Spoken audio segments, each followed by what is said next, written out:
10 ದಿನಕ್ಕೆ ಆಗುವಷ್ಟು ಮಾತ್ರ ಗ್ಯಾಸ್ ಉಳಿದಿದೆ, ಬೇಗನೆ ವಿತರಣೆ ಮಾಡಿ, ಇಲ್ಲ ಹೋಟೆಲ್ಗಳನ್ನ ಅನಿವಾರ್ಯವಾಗಿ ಬಂದ್ ಮಾಡಬೇಕಾಗುತ್ತೆ ಅಂತ ಹೋಟೆಲ್ ಮಾಲೀಕರು ಹೇಳ್ತಾ ಇದ್ದಾರೆ.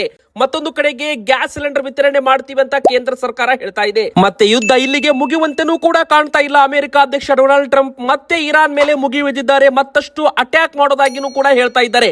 ಎದಕ್ಕೆ ಅಂತಾನೂ ಕೂಡ ಈ ವಿಡಿಯೋದಲ್ಲಿ ಕಾರಣ ಆದ್ರೂ ನಿಮಗೆ ವಿಡಿಯೋದಲ್ಲಿ ಹೇಳಲಿದ್ದೇವೆ. ಇನ್ನೊಂದು ಕಡೆಗೆ ಗ್ಯಾಸ್ ಸಿಲಿಂಡರ್ ಮನೆಗೆ ಬಳಸೋ ಗೃಹ ಬಳಕೆ ಗ್ಯಾಸ್ ಸಿಲಿಂಡರ್ ಬುಕ್ಕಿಂಗ್ ಅಲ್ಲೂ ಕೂಡ ಭಾರಿ ಒಂದು ನಿಯಮವನ್ನ ಬದಲಾವಣೆ ಮಾಡಲು ಕೇಂದ್ರ ಸರ್ಕಾರ ಮುಂದಾಗ್ತಾ ಇರುವಂತದ್ದು.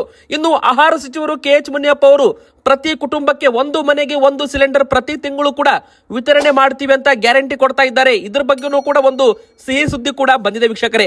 ಪ್ರತಿಯೊಂದನ್ನು ಕೂಡ ನೋಡೋಣ. ಮತ್ತೆ ನಮ್ಮ ಗೃಹಲಕ್ಷ್ಮಿಯರ ಅಕೌಂಟ್ಗೂ ಕೂಡ ಹಣ ಜಮೆ ಆಗಲು ಶುರುವಾಗ್ತಾ ಇದೆ. ಹಾಗಾದ್ರೆ ಯಾವ ಕಂತು ಹಣ ಜಮೆ ಆಗ್ತಾ ಇದೆ ಮತ್ತು ಈಗಾಗಲೇ ಎಲ್ಲ ಒಂದು ಮಹಿಳೆಯರಿಗೆ ಜಮೆ ಆಗಿದೆ, ಯಾರಿಗಿನ್ನೂ ಹಣ ಬಂದಿಲ್ಲ ಅವ್ರು ಏನ್ ಮಾಡಬೇಕು ಅದನ್ನು ಕೂಡ ನೋಡ್ತಾ ಹೋಗೋಣ.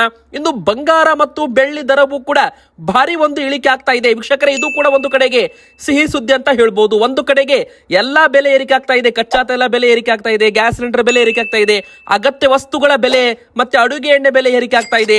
ಆದ್ರೆ ಬಂಗಾರ ಮತ್ತು ಬೆಳ್ಳಿ ಕೂಡ ಏರಿಕೆ ಆಗ್ಬೇಕಾಗಿತ್ತು, ಆದ್ರೆ ಉಲ್ಟಾ ಇಳಿಕೆ ಆಗ್ತಾ ಇದೆ. ಇದೊಂದು ಕಡೆಗೆ ಸಿಹಿ ಸುದ್ದಿ ಅಂತ ಹೇಳ್ಬಹುದು ವೀಕ್ಷಕರೇ. ಇನ್ನು ಅಮೆರಿಕ ಅಧ್ಯಕ್ಷ ಡೊನಾಲ್ಡ್ ಟ್ರಂಪ್ ಈಗ ಮತ್ತೆ ಇರಾನ್ ಮೇಲೆ ಮತ್ತಷ್ಟು ಅಟ್ಯಾಕ್ ಮಾಡೋದಾಗಿ ಒಂದು ಸುಳಿವನ್ನ ಕೊಟ್ಟಿದ್ದಾರೆ. ಇಷ್ಟು ದಿನ ಯುದ್ಧ ಮುಗಿಸ್ತೀನಿ ಅಂತ ಹೇಳ್ತಾ ಇದ್ದರು, ಇವತ್ತು ಉಲ್ಟಾ ಬಿದ್ದಿದ್ದಾರೆ ಅಂತ ಹೇಳ್ಬಹುದು. ಇದರ ಬಗ್ಗೆ ದೊಡ್ಡ ಒಂದು ಬ್ರೇಕಿಂಗ್ ನ್ಯೂಸ್ ಬಂದಿದೆ ಸದ್ಯಕ್ಕೆ. ಇನ್ನು ಅಡುಗೆ ಎಣ್ಣೆ ಕೂಡ ಲೀಟರ್ ಮೇಲೆ 5 ರಿಂದ 8 ರೂಪಾಯಿಯಷ್ಟು ಏರಿಕೆ ಆಗಿದೆ. ಹಾಗಾದ್ರೆ ಯಾವ ಅಡುಗೆ ಎಣ್ಣೆ ಎಷ್ಟು ಬೆಲೆ ಏರಿಕೆ ಆಗಿದೆ ಅದನ್ನು ಕೂಡ ನೋಡ್ತಾ ಹೋಗೋಣ. ಬನ್ನಿ ವಿಡಿಯೋನ ಶುರು ಮಾಡೋಣ ವೀಕ್ಷಕರೇ. ವಿಡಿಯೋ ಶುರು ಮಾಡೋಕ್ಕಿಂತ ಮುಂಚೆ ನೀವಿನ್ನೂ ಕೂಡ ವಿಡಿಯೋಗೆ ಲೈಕ್ ಮಾಡಿಲ್ಲ ಅಂದ್ರೆ ದಯವಿಟ್ಟು ಈ ವಿಡಿಯೋಗೆ ಒಂದು ಲೈಕ್ ಮಾಡಿ ವೀಕ್ಷಕರೇ. ನಿಮ್ಮ ಲೈಕ್ ಅಂದ್ರೆ ನಮಗೆ ಒಂದು ಒಳ್ಳೆ ಪ್ರೋತ್ಸಾಹ ಸಿಗುತ್ತೆ. ಇನ್ನು ಕಮೆಂಟ್ ಬಾಕ್ಸ್ ಅಲ್ಲಿ ನೀವು ಕೂಡ ನಿಮ್ಮ ಅನಿಸಿಕೆ ಕಮೆಂಟ್ ಮಾಡಿ.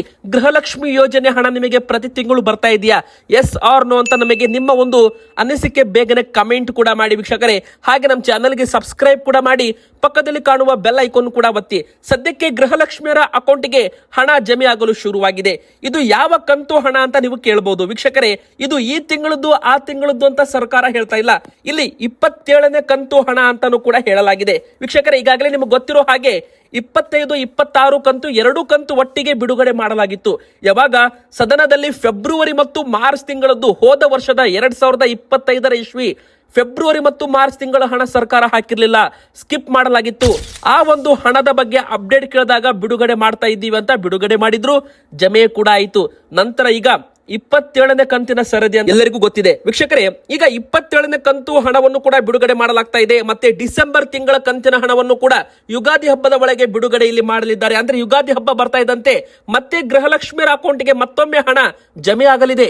ಹೌದು ವೀಕ್ಷಕರೇ, ಈಗಾಗಲೇ ನಮ್ಮ ಒಂದು ಭಾರತದಲ್ಲಿ ಕರ್ನಾಟಕದಲ್ಲೂ ಕೂಡ ಯುಗಾದಿ ಹಬ್ಬವನ್ನು ಆಚರಣೆ ಮಾಡ್ತಾರೆ. ಮತ್ತೆ ಯುಗಾದಿ ಹಬ್ಬಕ್ಕೆ ಹೆಣ್ಣು ಮಕ್ಕಳಿಗೆ ದಿನಸಿ ತರೋದಕ್ಕಾಗಿರ್ಬೋದು, ಪೂಜಾ ಸಾಮಾನುಗಳಿಗಾಗಿರ್ಬೋದು, ಸ್ವೀಟ್ಸು ಮತ್ತೆ ತರಕಾರಿ ಮತ್ತೆ ಹಬ್ಬ ಮಾಡೋದಕ್ಕೆ ಇಲ್ಲಿ ಗೃಹಲಕ್ಷ್ಮಿ 2,000 ರೂಪಾಯಿ ಉಡುಗೊರೆಯಾಗಿನೂ ಕೂಡ ಇಲ್ಲಿ ಕೊಡೋ ಚಾನ್ಸ್ ಇದೆ ಅಂತ ಹೇಳಲಾಗ್ತಾ ಇದೆ. ಈಗಾಗಲೇ 27ನೇ ಕಂತು ಹಣವನ್ನ ರಿಲೀಸ್ ಮಾಡಲಾಗಿದೆ. ಆದ್ರೆ ಇದು ಯಾವ ತಿಂಗಳದ್ದು ಅಂತ ಇನ್ನೂ ಕೂಡ ಸರ್ಕಾರದಿಂದ ಅಪ್ಡೇಟ್ ಬಂದಿಲ್ಲ ವೀಕ್ಷಕರೇ.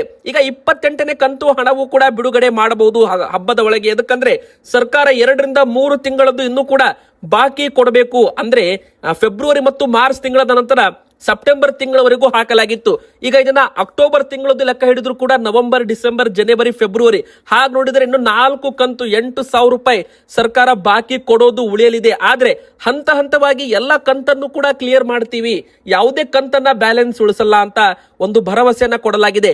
ಇದ್ರ ಬೆನ್ನಲ್ಲೇ ಮೊನ್ನೆ ಬಜೆಟ್ ನಲ್ಲೂ ಕೂಡ ಗೃಹಲಕ್ಷ್ಮಿ ಯೋಜನೆಗೆ ಸಿಂಹ ಪಾಲು ಕೊಡಲಾಗಿದೆ. 28,608 ಕೋಟಿ ರೂಪಾಯಿ ಗೃಹಲಕ್ಷ್ಮಿ ಯೋಜನೆಗೆ ಅತಿ ಹೆಚ್ಚು ಅನುದಾನವನ್ನ ಇಲ್ಲಿ ಬಿಡುಗಡೆ ಮಾಡಲಾಗಿದೆ ವೀಕ್ಷಕರೇ. ಹಾಗಾದ್ರೆ ಇನ್ ಮುಂದೆ ಪ್ರತಿ ತಿಂಗಳು ಗೃಹಲಕ್ಷ್ಮಿ ಯೋಜನೆಗೆ ಭಾರಿ ಒಂದು ಹಣ ಪಟಾಫಟ್ ಬಿಡುಗಡೆ ಆಗುತ್ತೆ, ಮತ್ತೆ ಪ್ರತಿ ತಿಂಗಳು ಕೂಡ ಕ್ರೆಡಿಟ್ ಆಗುತ್ತೆ ಅಂತಾನೆ ಇಲ್ಲಿ ಹೇಳ್ಬೋದು ವೀಕ್ಷಕರೇ. ನಿಮ್ಮ ಅಕೌಂಟ್ಗೂ ಕೂಡ ಈಗಾಗಲೇ 27ನೇ ಕಂತು ಹಣ ಜಮೆ ಆಗಿದೆಯಾ, ಎಸ್ ಆರ್ ನೋ ಅಂತ ನಮಗೆ ನೀವು ಕಮೆಂಟ್ ಮಾಡಿ.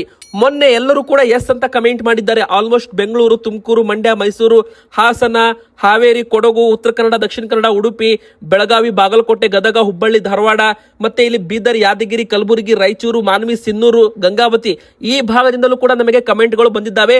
26ನೇ ಕಂತು ಹಣ ಬಂದಿದೆ. ಇನ್ನು 27ನೇ ಕಂತು 50% ಕೆಲವೊಂದು ಜಿಲ್ಲೆಗಳಲ್ಲಿ ಬಂದಿದೆ, ಇನ್ನು ಕೆಲವಲ್ಲಿ ಬಂದಿಲ್ಲ.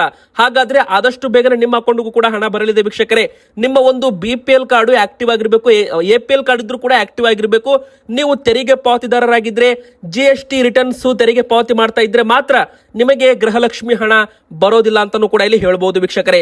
ಇನ್ನು ಮೃತಪಟ್ಟವರ ಅಕೌಂಟ್ಗೂ ಕೂಡ ಹಣ ಹೋಗಿದೆ. ಗೃಹಲಕ್ಷ್ಮಿಯರು ಮೃತಪಟ್ಟಿದ್ದಾರೆ, ಕೆಲವೊಬ್ಬರು ಅವರ ಅಕೌಂಟ್ಗೂ ಕೂಡ ಹಣ ಹೋಗಿದೆ. ಹೀಗಾಗಿ ಮೃತಪಟ್ಟವರ ಅಕೌಂಟ್ ಇಂದ ಹಣವನ್ನ ವಾಪಸ್ ಇಲ್ಲಿ ವಸೂಲಿಯನ್ನ ಮಾಡಲಾಗುತ್ತೆ ಅಂತ ಹೇಳಲಾಗ್ತಾ ಇದೆ ವೀಕ್ಷಕರೇ.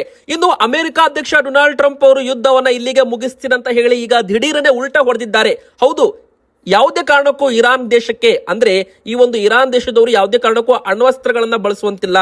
ಯಾವಾಗ ಅವರು ತಮ್ಮ ಒಂದು ನಿರ್ಧಾರ ಮಾಡ್ತಾರೆ ಮತ್ತೆ ಅವರ ಮೇಲೆ ಅಟ್ಯಾಕ್ ಮಾಡ್ತೀವಂತ ಮತ್ತೊಮ್ಮೆ ಇಲ್ಲಿ ಅಟ್ಯಾಕ್ ಮಾಡೋ ಬಗ್ಗೆ ಒಂದು ಹೇಳಿಕೆಯನ್ನು ಕೊಟ್ಟಿದ್ದಾರೆ. ಯುದ್ಧ ನಂತರ ಟಾರ್ಗೆಟ್ ಮಾಡಲು ಇರಾನ್ ಬಳಿ ಏನು ಉಳಿದಿಲ್ಲ, ಯುದ್ಧ ನಿಲ್ಲೋ ಮುನ್ಸೂಚನೆ ಕೊಟ್ಟಿದ್ರು ಡೊನಾಲ್ಡ್ ಟ್ರಂಪ್. ಆದ್ರೆ ದಿಢೀರನೆ ಈಗ ಮತ್ತೆ ತಿರುಗಿ ಬಿದ್ದಿದ್ದಾರೆ ಅಂತಾನು ಕೂಡ ಹೇಳಲಾಗ್ತಾ ಇದೆ. ಹಾಗಾದ್ರೆ ಮತ್ತೆ ಏನಾಗುತ್ತೆ ಮುಂದೆ? ಈಗ ನಮ್ಮ ಭಾರತದಲ್ಲಿ ಗ್ಯಾಸ್ ಸಿಲಿಂಡರ್ ಅಭಾವ ಶುರುವಾಗಿದೆ. ಹೌದು, ಈಗಾಗಲೇ ಹೋಟೆಲ್ಗಳು ಬಾಗಿಲು ಮುಚ್ಚೋ ಪರಿಸ್ಥಿತಿ ಕೂಡ ಇಲ್ಲಿ ಬಂದಿದೆ. ನಿಮಗೆ ಗೊತ್ತಿರಬಹುದು, ಕಮರ್ಷಿಯಲ್ ಗ್ಯಾಸ್ ಸಿಲಿಂಡರ್ಗೆ ಕೊರತೆ ಇದೆ. ಗೃಹ ಬಳಕೆ ಗ್ಯಾಸ್ ಸಿಲಿಂಡರ್ಗೆ ಏನೂ ಕೂಡ ಕೊರತೆ ಇಲ್ಲ ನಮ್ಮ ಕರ್ನಾಟಕದಲ್ಲಿ, ಭಾರತದಲ್ಲಿ. ಯಾಕಂದ್ರೆ ಕೇಂದ್ರ ಸರ್ಕಾರ ಮೊದಲು ಆದ್ಯತೆ ಗೃಹ ಬಳಕೆಗೆ ಕೊಟ್ಟಿದೆ. ಆದ್ರೆ ಹೋಟೆಲ್ಗಳಲ್ಲಿ ಕಮರ್ಷಿಯಲ್ ಗ್ಯಾಸ್ ಸಿಲಿಂಡರ್ ವಿತರಣೆ ಸರಿಯಾಗಿ ಆಗ್ತಾ ಇಲ್ಲ. ಕೆಲವೊಂದು ಹೋಟೆಲ್ಗಳಲ್ಲಿ ಬ್ಲಾಕ್ ಮಾರ್ಕೆಟ್ ಇಂದ ಗ್ಯಾಸ್ ಸಿಲಿಂಡರ್ ನ ಖರೀದಿ ಮಾಡ್ತಾ ಇದ್ದಾರೆ. ಅವರು ಇದಕ್ಕೆ ಡಿಮ್ಯಾಂಡ್ ಕ್ರಿಯೇಟ್ ಮಾಡ್ತಾ ಇದ್ದಾರೆ ಅಂತಾನೆ ಹೇಳ್ಬಹುದು. ಒಬ್ಬೊಬ್ರು 4-5 ಸಿಲಿಂಡರ್ ನ ಬುಕ್ ಮಾಡಿದ್ರೆ ಇನ್ನು ಬೇರೆ ಸಣ್ಣ ಸಣ್ಣ ಹೋಟೆಲ್ಗಳಿಗೆ ಯಾರು ಸಿಲಿಂಡರ್ ವಿತರಣೆ ಮಾಡ್ತಾರೆ ಹೇಳಿ? ಹೀಗಾಗಿ ಸರ್ಕಾರ ಕಾಳಸಂತೆಯಲ್ಲಿ ಯಾರು ಗ್ಯಾಸ್ ಸಿಲಿಂಡರ್ ಮಾರಾಟ ಮಾಡ್ತಾರೆ ಅವರ ವಿರುದ್ಧ ಕಠಿಣ ಕಾನೂನು ಕ್ರಮವನ್ನ ತೆಗೆದುಕೊಳ್ಳಲಾಗುತ್ತೆ ಅಂತ ಹೇಳಲಾಗ್ತಾ ಇದೆ. ಒಂದು ಕಡೆಗೆ ಮತ್ತೆ ಏನಾದ್ರೂ ಈ ಒಂದು ಅಟ್ಯಾಕ್ ಜಾಸ್ತಿ ಮಾಡಿದ್ರೆ, ಮತ್ತೆ ಯುದ್ಧ ಮುಂದುವರೆದ್ರೆ, 1 ತಿಂಗಳು 2 ತಿಂಗಳು ಯುದ್ಧ ಕಂಟಿನ್ಯೂ ಆದ್ರೆ ಅವಾಗ ಗ್ಯಾಸ್ ಸಿಲಿಂಡರ್ ಯಾರು ವಿತರಣೆ ಮಾಡ್ತಾರೆ? ಯಾಕಂದ್ರೆ ಭಾರತದಲ್ಲಿ 30-40 ದಿನಕ್ಕೆ ಆಗುವಷ್ಟು ಒಂದು ಕಚ್ಚಾ ತೈಲ ಆಗಿರ್ಬೋದು, ಗ್ಯಾಸ್ ಸಿಲಿಂಡರ್ ಎಲ್ಲ ಕೂಡ ಸ್ಟಾಕ್ ಇದೆ ಅಂತ ತಿಳ್ಕೊಂಡ್ರು ಕೂಡ ಯುದ್ಧ ಮತ್ತೆ ಮುಂದುವರೆದ್ರೆ ಮುಂದೆ ಏನು ಎಂಬುದು ಇನ್ನೂ ಕೂಡ ಯಾರಿಗೂ ಗೊತ್ತಿಲ್ಲ ವೀಕ್ಷಕರೇ. ಆದ್ರೆ ಬೆಂಗಳೂರಲ್ಲಿ ಗ್ಯಾಸ್ ಬಗ್ಗೆ ಜಿಲ್ಲಾಧಿಕಾರಿ ಅವರು ಒಂದು ಸ್ಪಷ್ಟನೆಯನ್ನ ಕೊಟ್ಟಿದ್ದಾರೆ. ಹೋಟೆಲ್ಗಳು ಸದ್ಯಕ್ಕೆ ಬಂದ್ ಆಗಲ್ಲ. ಹೌದು, ಗಲ್ಫ್ ರಾಷ್ಟ್ರಗಳ ಯುದ್ಧದಿಂದಾಗಿ ನಮ್ಮ ದೇಶದ ಜನಸಾಮಾನ್ಯರಿಗೆ ಈಗಾಗಲೇ ಬಿಸಿ ತಟ್ಟಿದೆ. ಅದರಲ್ಲೂ ಗ್ಯಾಸ್ ಪೂರೈಕೆಯಲ್ಲಿ ವೃತ್ತಿಯೂ ಕೂಡ ರಾಜ್ಯದ ಜನಜೀವನದ ದಿಕ್ಕೇ ಬದಲಾಗ್ತಾ ಇದೆ. ಹೋಟೆಲ್ಗಳು ಬಂದ್ ಆಗ್ತಾ ಇವೆ. ಈ ಮಧ್ಯೆ ಬೆಂಗಳೂರಲ್ಲಿ LPG ಸಿಲಿಂಡರ್ ಕೊರತೆ ಎನ್ನುವ ಸುದ್ದಿ ಕೂಡ ಹರಡ್ತಾ ಇದ್ದು, LPG ದಾಸ್ತಾನು ಕೊರತೆ ಇಲ್ಲ, ಸುಳ್ಳು ವದಂತಿಗೆ ಕಿವಿ ಕೊಡಬೇಡಿ ಅಂತ ಬೆಂಗಳೂರು ನಗರ ಜಿಲ್ಲಾಧಿಕಾರಿ ಜಗದೀಶ್ ಜಿ ಅವರು ಹೇಳಿದ್ದಾರೆ. ಹೋಟೆಲ್ ಮಾಲೀಕರ ಸಂಘದ ಅಧ್ಯಕ್ಷರು ಕೂಡ ಯಾವುದೇ ಹೋಟೆಲ್ಗಳು ಬಂದ್ ಆಗಲ್ಲ ಅಂತ ಒಂದು ಸಿಹಿ ಸುದ್ದಿ ಕೊಟ್ಟಿದ್ದಾರೆ. ಇನ್ನು ನರೇಂದ್ರ ಮೋದಿಜಿ ಅವರು ಕೂಡ ಕೇಂದ್ರ ಸರ್ಕಾರದಿಂದ ಈ ಒಂದು ಗ್ಯಾಸ್ ವಿತರಣೆಗೆ ಬೇಕಾದ ಎಲ್ಲಾ ಒಂದು ವ್ಯವಸ್ಥೆಗಳನ್ನ ಮಾಡಲಾಗುತ್ತೆ ಅಂತ ಒಂದು ಭರವಸೆ ಕೂಡ ಇಲ್ಲಿ ಸದ್ಯಕ್ಕೆ ಕೊಟ್ಟಿರುವಂತದ್ದು ವೀಕ್ಷಕರೇ. ಹಾಗಾದ್ರೆ ನರೇಂದ್ರ ಮೋದಿಜಿ ಅವರು ಏನಂತ ಹೇಳಿದ್ದಾರೆ ವೀಕ್ಷಕರೇ? ಇಲ್ಲಿ ಏನಂತ ಹೇಳಿದ್ದಾರೆ ಅಂದ್ರೆ, ಮಧ್ಯಪ್ರಾಚ್ಯ ಸಂಘರ್ಷ ಇಡೀ ವಿಶ್ವದ ಇಂಧನ ಪೂರೈಕೆ ಸರಪಳಿ ಮೇಲೆ ಪರಿಣಾಮ ಬಿದ್ದಿದೆ. LPG ಪೂರೈಕೆ ವೃತ್ತಿಯ ಕುರಿತು ಜನರು ಗಾಬರಿ ಆಗಬಾರದು. ಯಾವುದೇ ಪರಿಸ್ಥಿತಿಯನ್ನ ನಮ್ಮ ಸರ್ಕಾರ ಭಾರತದ ಹಿತಾಸಕ್ತಿ ಕಾಪಾಡಲು ಮೊದಲ ಆದ್ಯತೆ ಕೊಡುತ್ತೆ ಅಂತ ಪ್ರಧಾನಿ ಮೋದಿ ಅವರು ಘೋಷಣೆಯಲ್ಲಿ ಮಾಡಿರುವಂತದ್ದು ವೀಕ್ಷಕರೇ. ವಾಣಿಜ್ಯ ಸಿಲಿಂಡರ್ ಪೂರೈಕೆಯಲ್ಲಿ ವೃತ್ತಿಯವಾಗ್ತಾ ಇದೆ. ಹೌದು, ಪ್ರಮುಖ ದೇಗುಲಗಳಲ್ಲಿ ಪ್ರಸಾದಕ್ಕೂ ಕೂಡ ತೊಡಕಾಗಿದೆ. ಮಂತ್ರಾಲಯ ದೇಗುಲದಲ್ಲೂ ಕೂಡ ಉಪಹಾರ ಇಲ್ಲ. ಹೋಟೆಲ್, ಕಲ್ಯಾಣ ಮಂಟಪಗಳಿಗೂ ಕೂಡ ಸಮಸ್ಯೆ ಆಗ್ತಾ ಇದೆ. LPG ಮಿತ ಬಳಕೆಗಾಗಿ ಕೆಲ ತಿನಿಸುಗಳನ್ನ ಬಂದ್ ಮಾಡಲಾಗ್ತಾ ಇದೆ. ಅಂದ್ರೆ ಮಿರ್ಚಿ, ಪೂರಿ, ಸಂಜೆ ಹೊತ್ತು ಮಿರ್ಚಿ, ವಡ ಎಲ್ಲ ಕೂಡ ಬಂಧನ ಮಾಡಲಾಗ್ತಾ ಇದೆ. ಹೆಚ್ಚು ಗ್ಯಾಸ್ ಒಂದು ತಗೊಳ್ಳೋ ಪದಾರ್ಥಗಳನ್ನ ಹೋಟೆಲ್ಗಳಲ್ಲಿ ಬಂದ್ ಮಾಡ್ತಾ ಇದ್ದಾರೆ. ಇನ್ನು ಸಚಿವರು KH ಮುನಿಯಪ್ಪ ಅವರು ಕೂಡ ವದಂತಿಗಳನ್ನ ನಂಬಬೇಡಿ, ಗ್ಯಾಸ್ ಸಿಗುತ್ತೆ ಅಂತ ಒಂದು ಭರವಸೆ ಕೊಟ್ಟಿದ್ದಾರೆ. ಹೌದು ವೀಕ್ಷಕರೇ, ಯುದ್ಧದ ಹಿನ್ನೆಲೆ ನಮ್ಮ ರಾಜ್ಯದ ಹಲವು ಕಡೆಗೆ ಗ್ಯಾಸ್ ಸಿಲಿಂಡರ್ ಪೂರೈಕೆಯಲ್ಲಿ ಅಭಾವದ ಪರಿಸ್ಥಿತಿ ಸೃಷ್ಟಿಯಾಗಿರುವ ವರದಿಗಳ ನಡುವೆ ಗೃಹ ಬಳಕೆ ಗ್ಯಾಸ್ ಸಿಲಿಂಡರ್ ಸಮಸ್ಯೆ ಇಲ್ಲ ಅಂತ ಆಹಾರ ಸಚಿವರು KH ಮುನಿಯಪ್ಪ ಅವರು ಸ್ಪಷ್ಟನೆ ಕೊಟ್ಟಿದ್ದಾರೆ. ಸಾಮಾನ್ಯವಾಗಿ ಜನರು ಉಪಯೋಗಿಸುವ ಡೊಮೆಸ್ಟಿಕ್ ಗ್ಯಾಸ್ ಮತ್ತು ಕಮರ್ಷಿಯಲ್ ಗ್ಯಾಸ್ ಬಗ್ಗೆ ನಾವು ಚರ್ಚೆ ಮಾಡಿದ್ದೇವೆ ಅಂತಾನೂ ಕೂಡ ಒಂದು ಹೇಳಿಕೆಯನ್ನ ಕೊಟ್ಟಿದ್ದಾರೆ. ಪ್ರತಿ ಮನೆಗೆ 1 ಗ್ಯಾಸ್ ಸಿಲಿಂಡರ್, 1 ತಿಂಗಳಿಗೆ 1 ಗ್ಯಾಸ್ ಸಿಲಿಂಡರ್ ವಿತರಣೆ ಮಾಡ್ತೀವಿ. ಬುಕ್ ಮಾಡಿದ್ರೆ 2-3 ದಿನದ ಒಳಗಡೆ ಗ್ಯಾಸ್ ಸಿಲಿಂಡರ್ ವಿತರಣೆ ಮಾಡ್ತೀವಿ.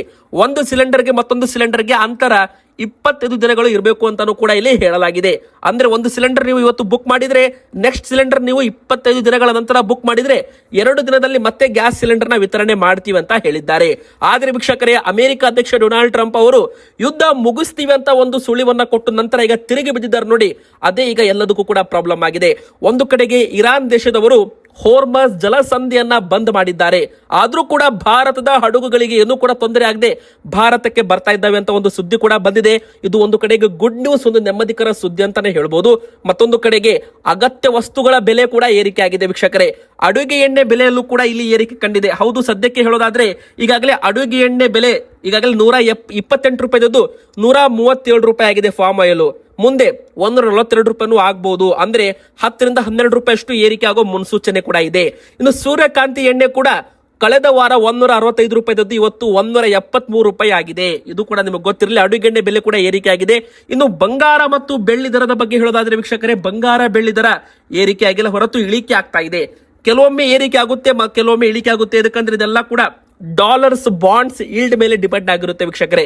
ಹೌದು, ಬಂಗಾರದ ಬೆಲೆ ಭಾರತದ ಮಾರ್ಕೆಟ್ ಮೇಲೆ ಡಿಪೆಂಡ್ ಆಗಿಲ್ಲ, ಇದೆಲ್ಲ ಕೂಡ ಇಂಟರ್ ನ್ಯಾಷನಲ್ ಮಾರ್ಕೆಟ್ ಮೇಲೆ ಡಿಪೆಂಡ್ ಆಗಿರುತ್ತೆ. ಪ್ರತಿಯೊಬ್ಬರಿಗೂ ಕೂಡ ಇದು ಗೊತ್ತಿರಬೇಕು. ಯಾಕಂದ್ರೆ ತುಂಬಾ ಜನ ಈ ಒಂದು ಬಂಗಾರದ ಬೆಲೆ ಭಾರತದ ಮಾರ್ಕೆಟ್ ಮೇಲೆ ಡಿಪೆಂಡ್ ಆಗಿರುತ್ತೆ ಅಂತ ತಿಳ್ಕೊಂಡಿದ್ದಾರೆ.